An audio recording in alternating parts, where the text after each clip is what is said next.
Hi, my name is Amy Moskowitz and I'm the Reference Manager at the Haverford Township Free Library. Today's selection for Reading with Reference was published in 2010, but it's really immortal.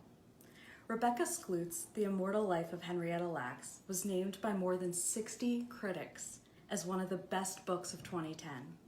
The Boston Globe said, quote, "Above all, it is a human story of redemption for a family torn by loss and for a writer with a vision that would not let go," unquote.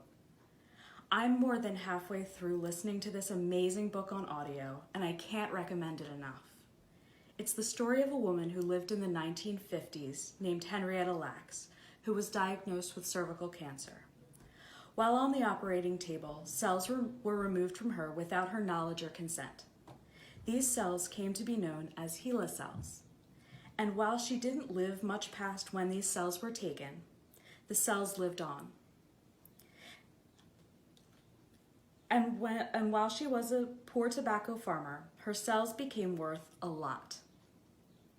Why was it then that her family, her husband and children, were still living in poverty?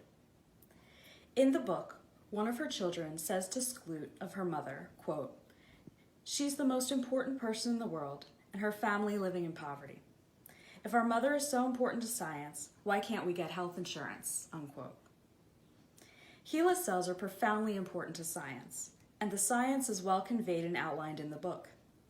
The cells were even sent into space and blown up in atomic testing. What I'm really enjoying about this book is what I think readers will as well. It's really two stories in one. First, there's the story of the HeLa cells. This is a purely scientific one, which will really appeal to readers of the scientific genre. I found these chapters fascinating. I never knew about the HeLa cells before I read this book, but they have done so much for science since the 1950s that it's really astounding.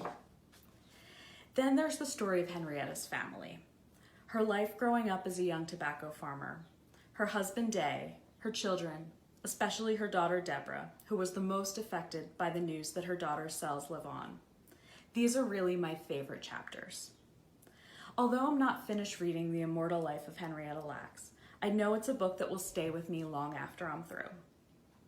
I agree with the Los Angeles Times, which called it, quote, "a work of both heart and mind, driven by the author's passion for the story, which is as endlessly renewable as HeLa cells." The Immortal Life of Henrietta Lacks is available at HTFL on audiobook or on Libby as an ebook or audiobook. Read it today, and I'll be back next week with another selection for Reading with Reference. Thank you.